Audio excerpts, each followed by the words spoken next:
Could I get your attention, please?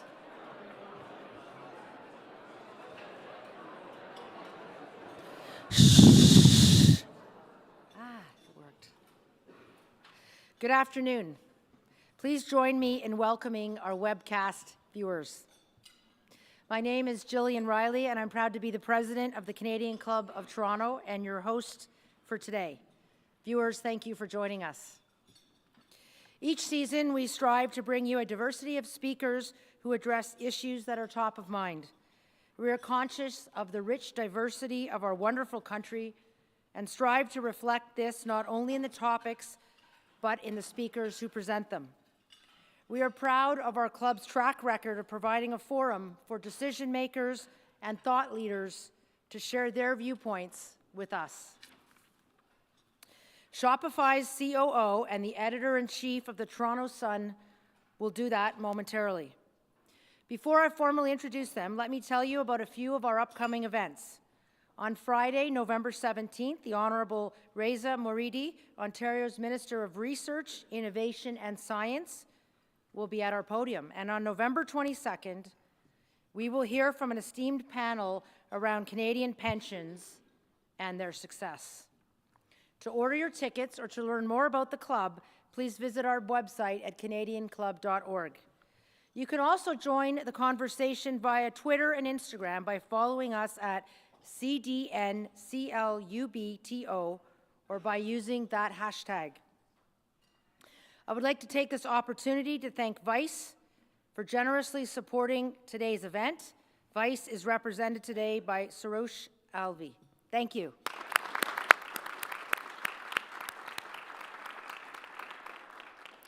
And to our youth and young leaders present here today from the Fashion Management Program at Humber College, thanks to Kirkman Consulting, Inc., and York University students, thanks to York University alumni. We're glad you're here. If you could please stand up so we can acknowledge you.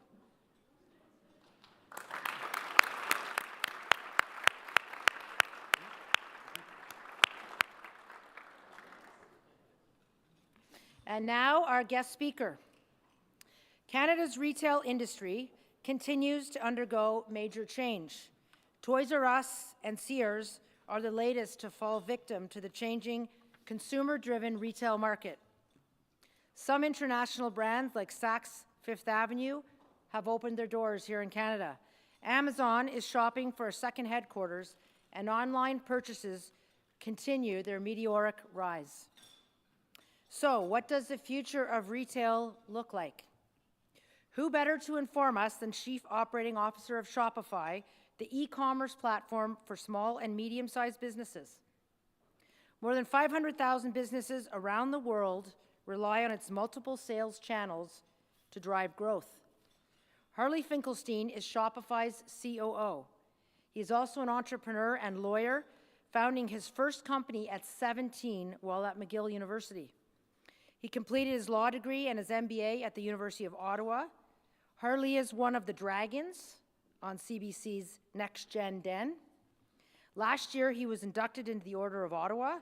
This year, he received the Canadian Angel Investor of the Year Award, as well as Canada's Top 40 Under 40. Very impressive.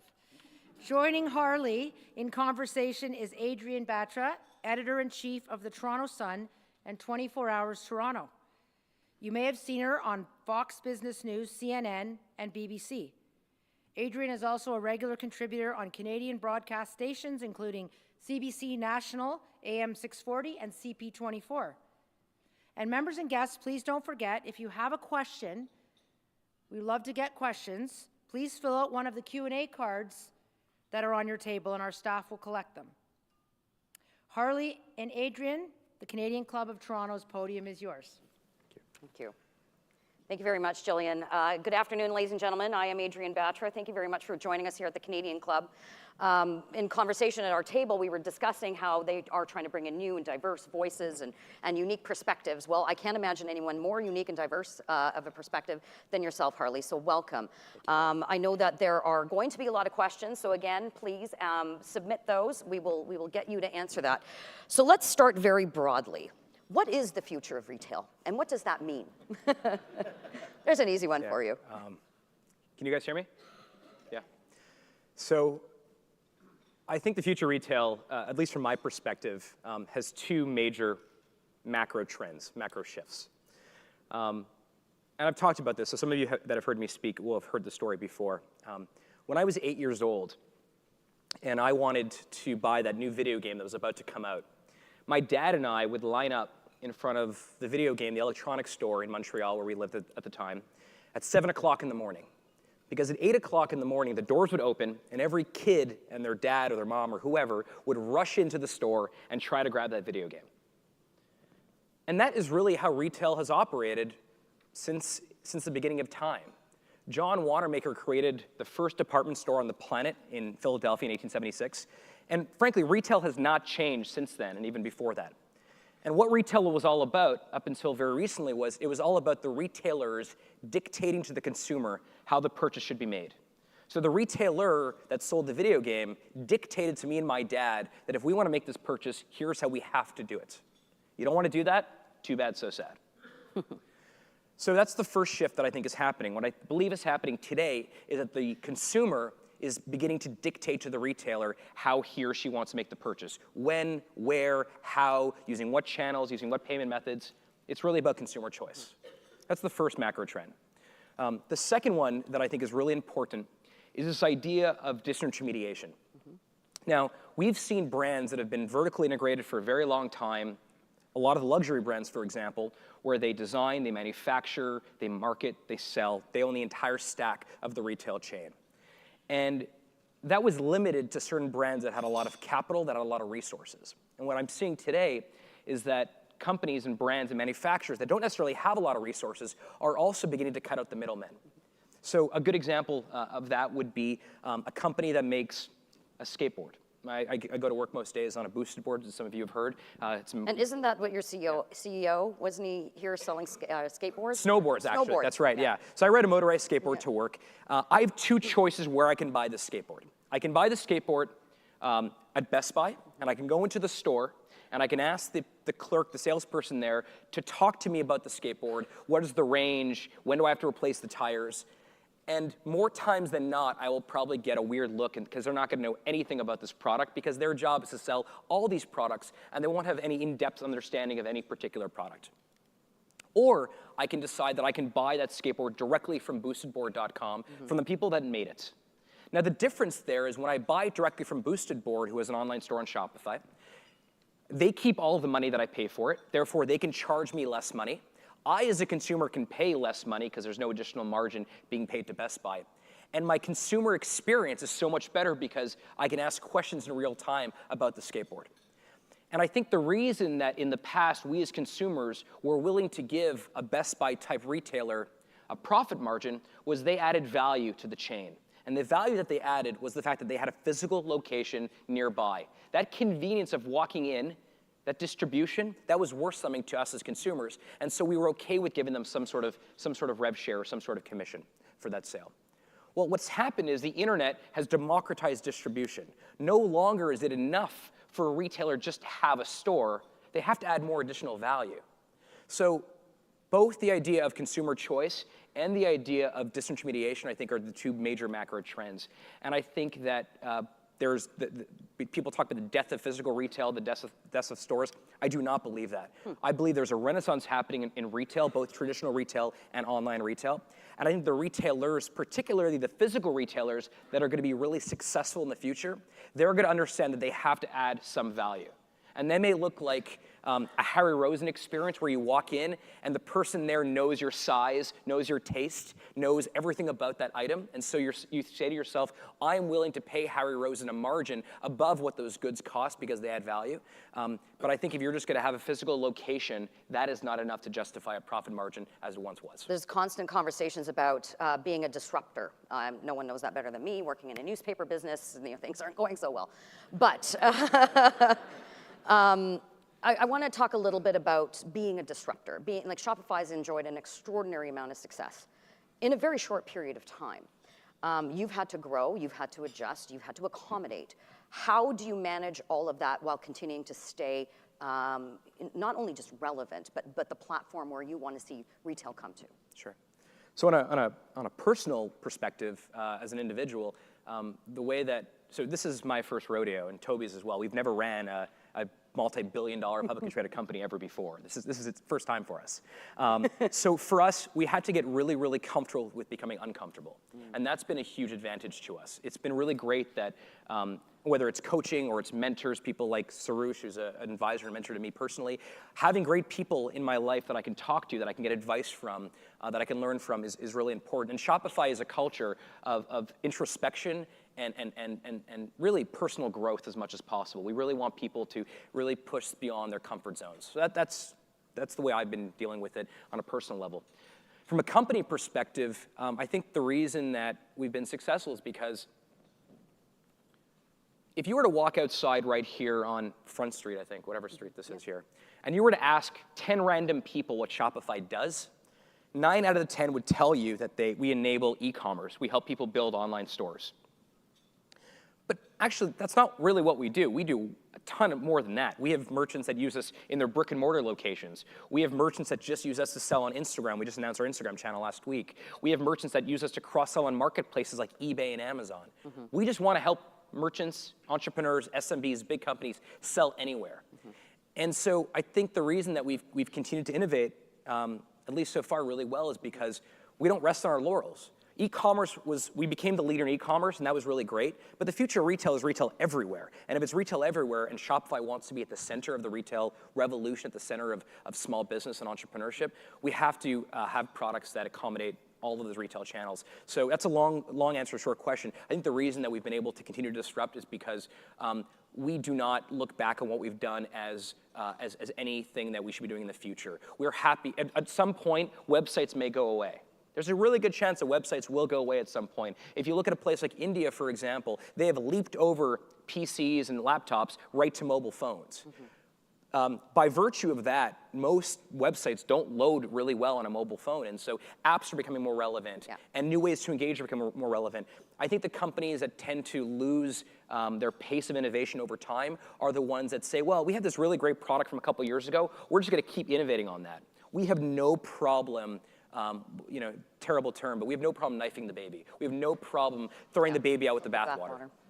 There's some very smart people in this room because I don't understand half these questions, but I'm going to do my best. I can help you. Yeah. That's okay. It's okay. So, Harley. Are any of them doctors? Because some of you have terrible handwriting. Anyway. Investment bankers are no better. But they are very good questions, and please keep bringing them forward, and we'll have Harley answer them. And of course, the social media plug, the hashtag is hashtag CCT Shopify, hashtag CCT Shopify. So if you like what you say, we're saying, you don't like it, throw us some bricks and bouquets. But be kind, remember, it was our birthday. You brought up Amazon. Let's talk about that. It's a big topic in the city of Toronto right now, whether Amazon will consider a city like ours or Calgary or Vancouver, Montreal as their next sort of big distribution center. Billions of dollars, many, many jobs. So I'm going to sort of put this in two parts because one of the questions from the audience is Amazon competition, a partner or an ally? And then secondly, because I think it is a bit of a different question, why should we try to have an Amazon in Canada? So a couple things. I'll start with the first question. So Amazon's a partner of ours. They've been a great partner of ours for a number of years. And just to be clear what that means is merchants on Shopify that use our Shopify platform, we have an integration to Fulfillment by Amazon, which is their warehouse and fulfillment facilities. That means that you as a small business who starts a company this morning in Toronto can open a store on Shopify, and you can leverage the economies of scale that Amazon has with their own fulfillment facilities. It's pretty good for entrepreneurs. You can also, as a merchant on Shopify, at the end of your season, if you have some inventory left over, you can easily click a button in the Shopify admin, and you can cross-sell products and clear inventory out on Amazon as well. So in general, we're partners with them, and we have a good relationship with them. I do think, though, unlike some other industries, in technology, every company needs to be a little bit paranoid of every other company. And the reason is, it's very easy in our industry to move into new businesses. So for example, Shopify once was an e-commerce platform. We have a payments business today. We have Shopify shipping today. We have a capital product today where we do cash advances for small businesses. And so technology companies tend to sort of expand. They call it land and expand. They have customers that focus on that come to them for one particular item, and then very quickly they expand into other areas as well. And so I think most prudent leaders in technology really do have a bit of a paranoia about all other companies, and I think that's quite healthy.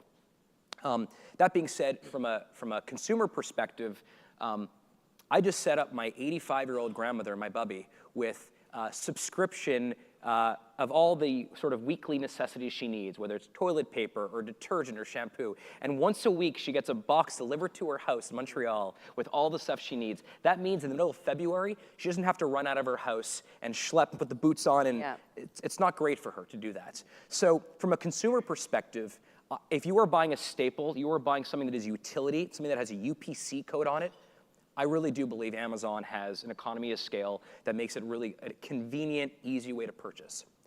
But if you want to buy a cool pair of sneakers or a cool bracelet or a cool hat, or you want to buy something that is really unique and different, or a motorized skateboard, that is not being sold on Amazon. That is typically being sold on a Shopify store. And so that's where we divide the line from the consumer perspective. Let's talk a little bit about entrepreneurship in Canada. There's been some have described it, this is Canada's moment. We have incredible businesses and companies that are being created and developed. But often, entrepreneurs get stifled too, through government policy, taxation, whatever, and you leave, you go away.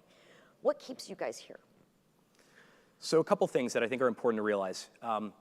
And I would say that Shopify and Vice share this very much so. Shopify never set out to build the best company in Ottawa or the best company in Ontario or the best Canadian company. We set out to build the best company on the planet. And I think Vice did the same thing. We just happened to be based in Ottawa. Vice happened to be started in Montreal. So I think there's a certain level of ambition that Canada for a long time was lacking. I spent most of my life living in Canada, but I went to high school in the States, and so I sort of have this interesting juxtaposition of my teenage years listening to my American friends versus my Canadian friends. And most of my American friends, they knew what university they wanted to go to in like 9th grade, and they knew what they wanted to do in terms of after university, in terms of going to grad school in 10th grade. In Canada, we're a bit more modest, a bit more humble, and I think that's good. That makes us special. But I think sometimes we're often a little bit less ambitious. So for example, if you look at tech M&A and tech acquisitions, Canadian companies tend to be the acquired, not the acquiring. I think that's silly. We've often joked, frankly, publicly, that one day Shopify wants to buy Google. Will we ever buy Google? I'm not really sure. But I like that philosophy that explains, I like the connotation of that, because that's how I want all Canadian entrepreneurs to think, that they can go and buy the big hegemonic company in the US and Silicon Valley. So I think the ambition thing needs to get better. To your question why we stay here, I think Canada has been a competitive advantage for us. Access to talent here is unequivocal. We have some of the best schools, some of the best minds here. Loyalty here is far better than it is in the US. Average tenure of Silicon Valley-based companies is under 2 to 3 years. If you look at Facebook and Google and some of those companies, they tend to jump around. We have lifers at Shopify. Yeah. We have people that started with us years ago that will stay with us for a very long time, if not their entire lives. They are doing their life's work at Shopify. It is not a job for them. That loyalty is really, really important. Probably the third and last one I would say is that there's a focus that you can have when it's minus 40 outside that you cannot get in Silicon Valley. No.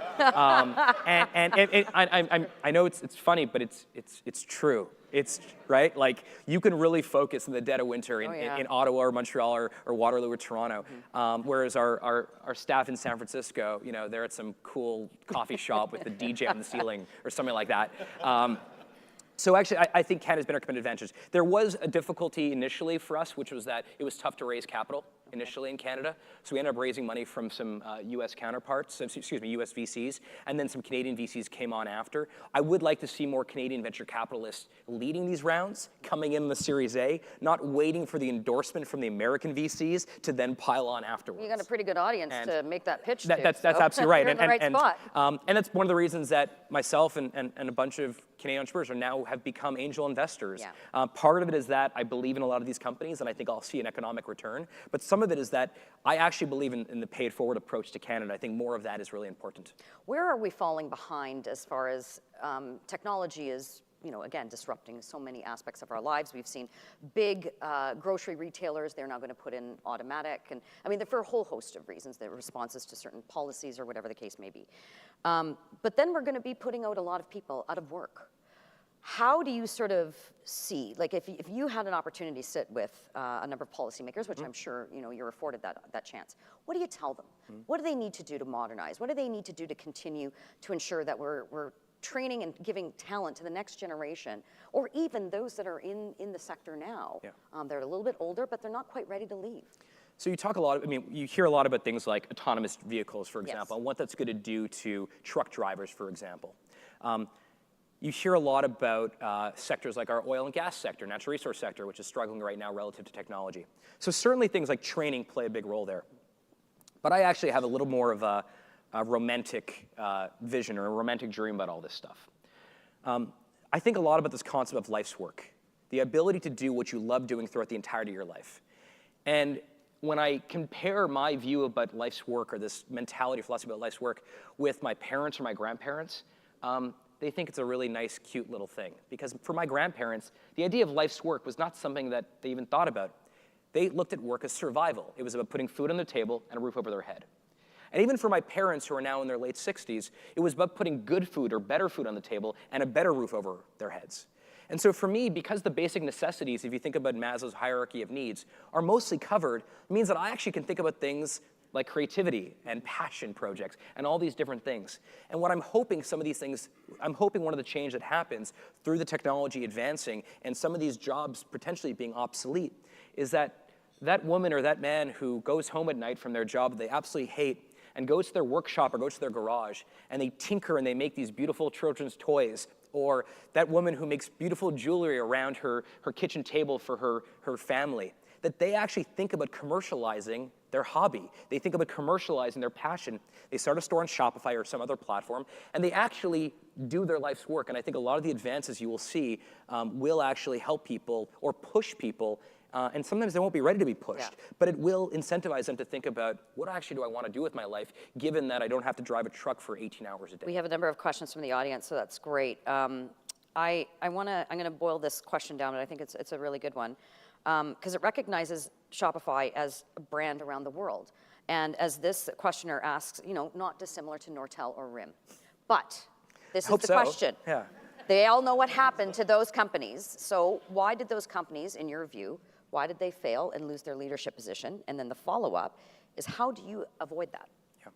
So I'm going to say this because I really believe it. I hate the fact that Shopify is often spoken about in the same sentence as RIM and Nortel. There's a certain, maybe there's I didn't write this. No, I know, it's fine. Yeah, it's fine, yeah. There's that guy over there. Yeah. We're gonna, but I get it. Why do I get it? Shopify has 3,000 employees. We're a $10 billion publicly traded company. The comparisons are made to other big name companies in Canada, and Nortel and RIM certainly play a role there. And so I understand why people put us in the same sentence. But first of all, we need some new role models in this country. That's for damn sure. I don't know the inner workings of Nortel. That was, in fairness, that was before I was operating Shopify. I do know a little bit about BlackBerry. I know some of the people that work there. I've hired some people that work there. In some ways, to the point that I made earlier, that about us being, most people thinking we just help build online stores, but really we're a retail operating system at Shopify. I think in some cases those companies held on to their online store, their proverbial online store. They had a competitive advantage in something like smartphones, and I don't know, how many of you here wished that, how many of you here used a BlackBerry? Show of hands. How many of you here used BBM, BlackBerry Messenger? So there was a software play to make there, but that wasn't what they wanted to do. In fact, if you read a mutual friend, Sean Silkoff's book, Losing the Signal, they talk a lot about those conversations that many people inside of BlackBerry said we should focus on this BBM platform. They could have been WhatsApp, a division of Facebook now, but they could have been WhatsApp because that's what they were doing. They could have done cross-platform communications because we were all already using BBM. Most of us even still remember our BBM PIN numbers, right? Yep. Frankly, those of you that grew up in the 90s, you probably remember your ICQ number still too, right? And your AOL AIM numbers. So there was all these opportunities for BlackBerry and for RIM to expand beyond what made them special in the first place, which was this physical piece of hardware. And I think that they were scared they didn't want to throw the baby out the bathwater, and they didn't want to do that sort of stuff. Whereas if you look at what Apple did, and you go back to 2003, 2004, They had this incredible product called an iPod, and they completely got rid of that business and replaced it with the iPhone. Most companies would not have let a product that had that sales cycle and that amount of growth and generally revenue from a particular product. Most companies would have been afraid to actually get rid of a product like the iPod. But if they wouldn't have done that, the iPhone never would have existed, and they wouldn't be what I believe is, as of today, a $900 billion publicly traded company. I want to pivot a little bit to another broad conversation that's going on, and of course, that's women in tech. You know just as well as I, a vast majority of the venture capital dollars are not going to women entrepreneurs. So the question is, diversity increases innovation and real business dollars and opportunity. So how does someone like you in your position, how are you trying to help influence and gain those opportunities for many female entrepreneurs? So first and foremost, I think that something that most people get wrong about this is they look at diversity as this checklist for reasons like PR or reasons like they want to be known as having a diverse workforce. Let me be clear. If you're in a business and you're selling to customers that are both male and female, it behooves you to have a diversity of opinions and a diversity of backgrounds around the table. So forget the whole checkbox because you want to have a certain diversity split at your companies. It is good for business to have diversity. And I think people completely miss that, and they do it for the wrong reasons. That's the first thing. The second thing is, look, I'm a white male in tech. I basically was born on third base. I was. And I had parents who encouraged me. I had parents that supported me when I was young. I was born on third base. And so I think one of the things we have to do is we actually have to give an unfair advantage to not just women, but people that are diverse, people of different backgrounds, to ensure that they get as close to third base as possible so they can begin to actually have the same advantages that we had. I don't think tech has done a very good job with that. I think there's especially in Silicon Valley, there's a bit of a bro culture, which makes it almost unappealing for a lot of women to go in there. We got to change that entirely. I think there are a lot of good programs now. We're a big sponsor of Ladies Learning Code, which is now Canada's Learning Code. There are some good programs that are happening there, but we suck at this thing. And we need to do better. And we're doing a lot of things like Shopify, whether it's leadership training or it's identifying female leaders much early on and making sure they have the tools that they need to help run the business. We're doing a lot of stuff in that respect. But again, it's not a checkbox. This is just good for business. And it makes sense. Someone in the audience would like you to sort of revisit what you said with respect to websites going away. And it's put in this context. Not everybody wants to do their business on a small mobile screen. We have an aging population. I mean, you talked about your grandma in Montreal. Aging population makes a difference in how we create new technology and how we get people to understand it. So I think that just expand on the website going away aspect. So I'm not saying that there won't be websites at all anymore, but what I am saying is that, so for example, some of you may cycle. There's this really great app called Strava. Anyone of you familiar with Strava? Phenomenal app. So the Strava app is effectively, if I go cycling in downtown Ottawa, I can track the app, I can track my cycling, and as I'm riding through downtown Ottawa, I can actually see how everyone else that rode down that street, how they fared. Did they go faster than me, slower than me? Did they burn more calories? It kind of makes something like cycling by yourself a bit of a social community activity. Well, what's interesting is that once I hit a certain pace for one of my rides, and I come home and I log it, Strava now opens up this whole other merchandising and this whole other e-commerce platform where, because I was able to win this race, I now get this limited edition merchandise. That is a retail concept that was unheard of a couple years ago, right? Or the fact that I use Evernote to keep my life organized, my digital life organized. I can actually now buy products directly from the Evernote app. I think when I said earlier about retail being everywhere and the future retail being everywhere, that's what I mean by it. I don't think we're just going to go to a website, nor do I just think we're going to go to an online store. I think we're just going to go wherever is most convenient to us. And I may start buying my running shoes off a cycling app because that's how it's most convenient for me. Or it's a reminder that, hey, I need new running shoes because the cycling app tells me that I've been using the same pair of shoes for the last 6 months and they're probably worn out. Another example is my wife and I are building a new home right now in Ottawa. And there's two sites we're using a lot of. One is called House, some of you may know. The other is called Pinterest, which some of you may know. Up until recently, neither of those allowed you to purchase what you were pinning on Pinterest or what you were logging or bookmarking on House. That's crazy. I mean, it doesn't make any sense. And so we as a company, we went to both those companies. We said Shopify wants to power commerce on Houzz. We want to power commerce on Pinterest, and more recently, power commerce on Instagram. So if you want to sell to me, you still need to have a great online store. If you want to sell to my wife, you probably have to have a great commerce integration into Houzz or Pinterest. If you want to sell to my little sister who's 21 years old, you pretty much have to do something on Snapchat, Facebook, or Instagram. But if you want to sell to my mom and dad or my grandmother, what they're doing today is they actually want to browse on their iPhone or on their laptop, but they want to complete the purchase in a physical location. They actually want to go in and try it on. Or vice versa, they want to go to a physical location, to a showroom, they want to try on the jacket, but then they want to complete the purchase on their iPad later on when they're on their couch. I do not believe these are competitive with one another. I just believe that is the future of retail. It's retail everywhere. And we are just going to decide as consumers how we want to purchase. So for people that are not necessarily don't necessarily want to use a mobile device, they may always use their desktop. But it may not be a traditional online store. It may be a maybe something like you're at a fashion show, for example. We did this really cool thing with Toronto Fashion Week, where as people were walking down the runway, there was a QR code on the screen. And using your phone, you take a picture of the QR code, and it takes you that exact item to purchase right then and there, already pre-populated in your shopping cart. I mean, that's what we're talking about. We're talking about the future of retail being retail everywhere, and all this amazing innovation. It is going to be so much better for consumers. And so I don't necessarily think it's only going to happen on a mobile phone. It may happen on a desktop. It may happen on an iPad. Funny enough, my parents, I don't know if you've ever looked at some, like your parents' mobile phones, but their font is so damn big on these things, right? Like, it's amazing. I think my father has one letter per screen. Hi. You know? So that's what I think. I don't think it's just going to be a mobile device, although I do believe that these supercomputers we have in our pockets are going to be incredibly powerful. And I think that's going to be pretty cool. I would say, actually, on the point earlier that I talked about Best Buy, I've said this to the CEO of Best Buy, so it's not out of turn.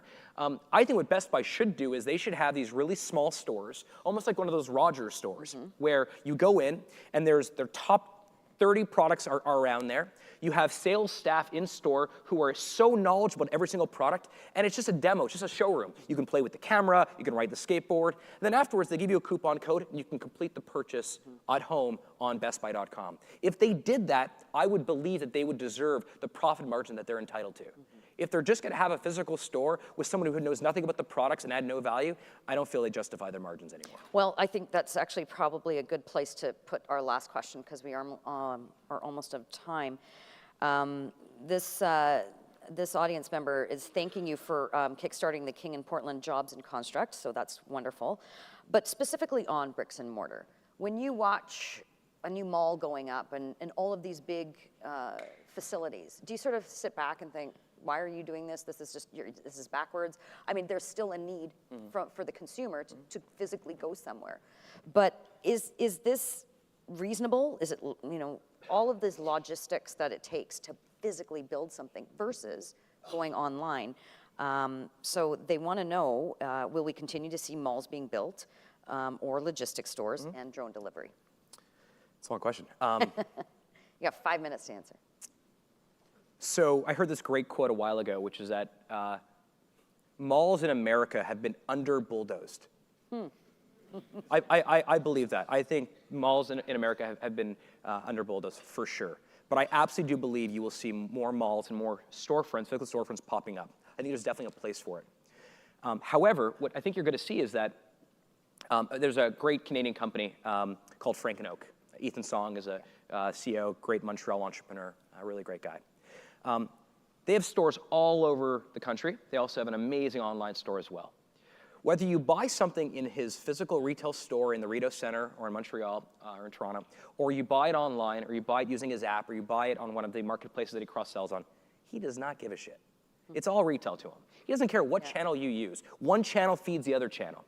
But if you were to talk to a much larger retailer, if you were to ask the executive team at Toys R Us, they would say, well, we have online retail, and we have offline retail, and they're very, very separate. And we need in-store sales to be a certain amount to justify the upkeep of that store, to justify paying the overhead for that store. But if you were to ask Ethan, who I believe is exemplary of this new retail model, he would say, if all that happens in the store is that people come and try on the products, or they come in for a hot shave or a cappuccino, which they do as well, that's totally cool. I don't care where the purchase is completed. It's all just retail to me. And so I think there will be a place for physical retail. And we power these really amazing pop-up shops. We did Drake's pop-up store here, the Weekend's pop-up store here in Toronto.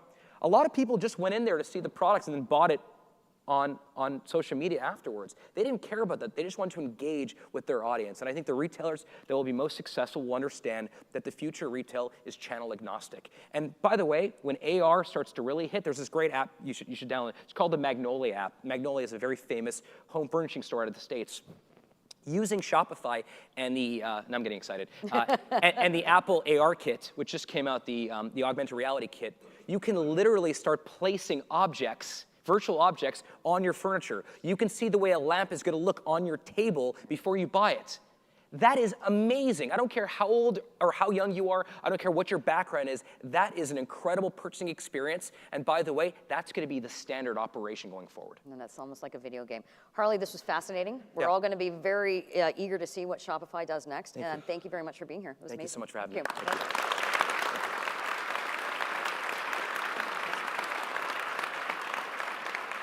Wait, hold on 2 seconds. Wow, Harley, on behalf of the Canadian Club of Toronto and everyone here today, I would like to express our sincerest thanks for sharing your retail industry knowledge and experience with us. You pointed out that there's a lot of transformation underway in the retail sector, consumer demand and innovation driving a lot of that. I liked your expression, though, retail is everywhere. I'm going to remember that. And the future in retail, it's not going to be online, it's not going to be in the mall, but it's going to be everywhere, omnichannel. We're very impressed with your insights, your knowledge, and certainly your passion. That came out loud and clear. And we look forward to watching the success of Shopify in its future. Adrienne, thanks for leading us in a captivating discussion and asking great and insightful questions. Your engaging personality certainly created a great environment for today. And I must say, having two Scorpios together worked very nicely. So happy birthday to both of you. Thank you. And we all wish you continued success in the future. Before we conclude, I would like to thank MediaEvents.ca, Canada's online event space, and VVC for live streaming today's event. I'd also like to once again thank Vice for its generosity in sponsoring today's event. It's both Dave Purdy as well. Didn't mention him earlier, but he's also a board member at the Canadian Club, so thank you. To learn more about the club, please visit us at canadianclub.org. And thank you again for joining us. Have a wonderful afternoon, and we hope to see you again soon.